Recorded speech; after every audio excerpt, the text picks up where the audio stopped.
Hey there, everybody. Welcome back to another episode of Unqualified Reviews, where I give you the common man's review of stuff you might actually use. Today, we're going to be talking about Turo. What is Turo, you ask? Well, I guess I'll have to tell you that first. Turo, quite simply, is the Airbnb for cars. You can search by city, and then you can search by what kind of car you want to rent. You can rent trucks, cars, Corvettes, minivans, just basically anything across the board is available in a lot of different locations. Obviously, just like Airbnb is a shot at hotels and Uber's a shot at taxis, this is a shot at the rental car companies. Now, if any of you have traveled and used rental car companies, a lot of times it can be a huge pain in the ass. There's big lines. You have to travel away from the airport to get there. There's shuttles involved. It's just not a smooth process most of the time. And you try and rent an economy car and they're like, oh, we're out of those. How about this SUV? And it's like, sweet. I didn't want to pay for gas in that, but I guess I don't have a choice because that's all you have left or whatever else you're claiming. I'm sure some of that sounds at least vaguely familiar. It's happened to me many a times. My wife a long time ago worked at a rental car company and they were always overbooked. So they had to tell a lot of people they didn't have the cars that they said were reserved for them. Where Turo comes in, it kind of smooths out some of that experience, or at least the couple times I used it this past summer. So let me dive into that a little bit deeper. So this last summer, I had 2 trips where I needed a rental car. But I also have a car that's 10 years old.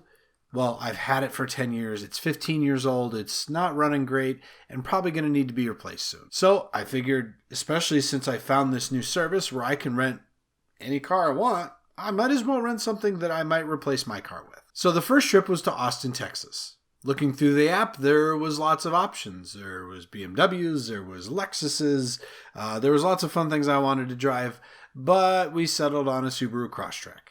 It had less than 1,000 miles. It was basically brand new. So I figured, why not? It fits what I might need coming up soon.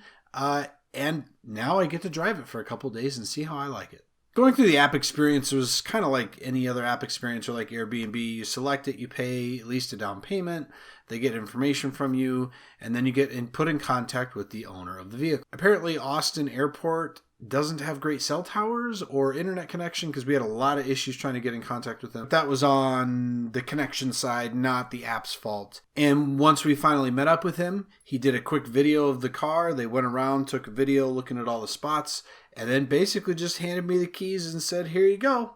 That was definitely a kind of an awkward part of that experience where somebody's just like, here's my car, here's the keys. Don't get in a car accident, but have a good trip. The trip for us went fine, had no problems with the car, didn't really like it myself. That's another story, but we met them at the airport at the terminal after I topped off the gas and basically just gave it back to them and that was it. Easy peasy. Now, the second trip we went on this summer was to LA, and that was a completely different experience with Turo. In LA, Turo has their own lot that's behind a hotel like a mile or 2 away from the airport. You catch an Uber, you head over there, you say, hey, I'm here for this car, and there's attendants in the lot that bring up the car, take a bunch of pictures, you review it with them, sign the paperwork there, they give you the keys, and off you go. All in all, kind of similar to a normal rental car experience, right? You show up to a lot, they check you out, you get your car, you go on your way. And even though I had to take an Uber there, they reimburse you for the cost.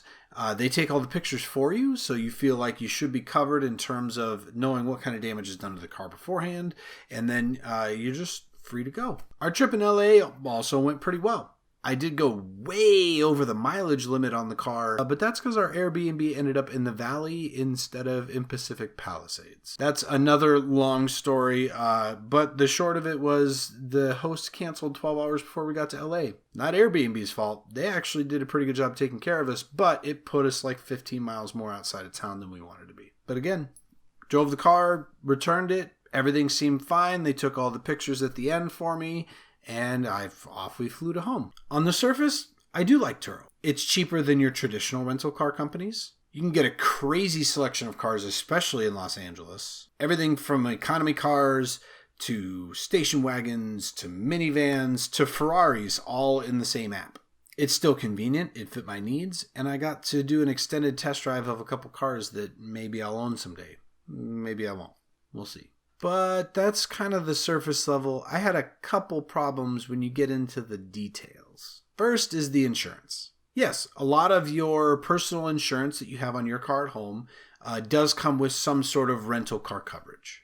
Sometimes it's just liability. Sometimes your credit cards have extra coverage. That's all stuff you definitely need to check before you book not just anything with Turo, but probably a normal rental car company as well. If you don't choose any of Turo's add-on plans, of course, the only thing that they're going to include is liability, which means if something happens, you're on the hook for quite a lot. There are 3 plan options. They've got a premium, and then they've got 2 deductible plans that you can choose from. The premium is a catch-all.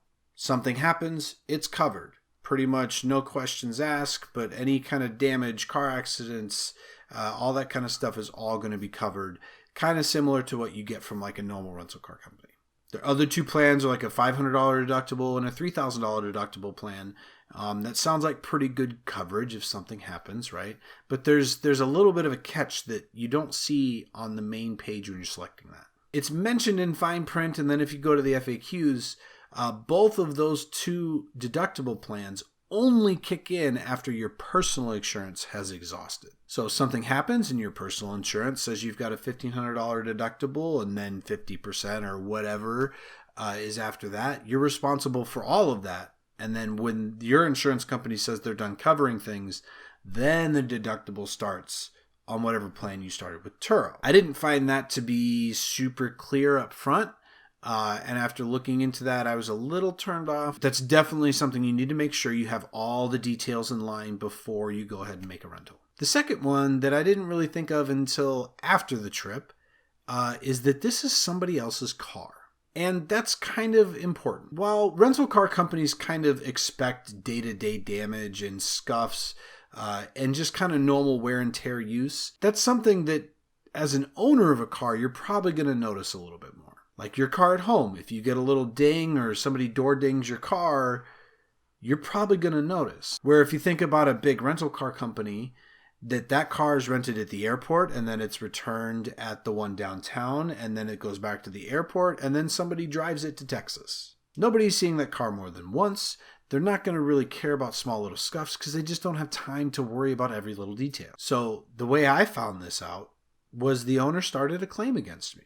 First thing, do not click agree to anything.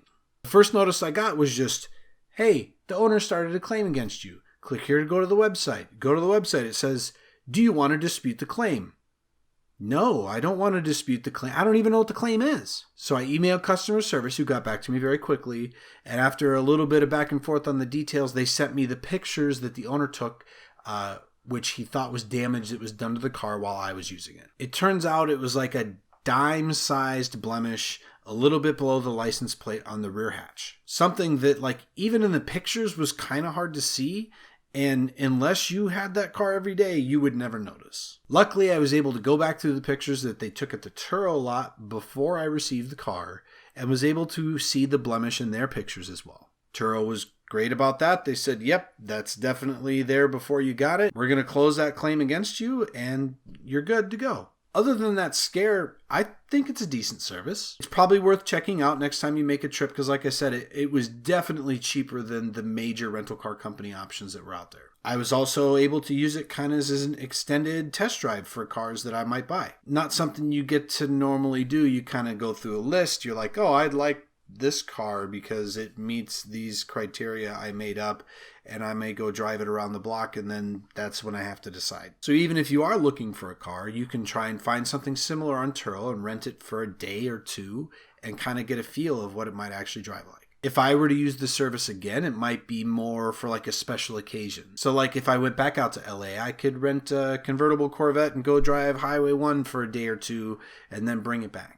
In that case, I'm buying the premium coverage. I don't want to have to do anything with my insurance. I just want the thing covered and I don't have to worry about it. Even with normal rental cars, it's a lot of peace of mind just to get their coverage. But I think with Turo, especially because a lot of times you're giving this back to an owner that knows this car and they're going to make sure that it's exactly the way they gave it to you. So if you're going to give them a try, I would highly, highly recommend getting their premium coverage.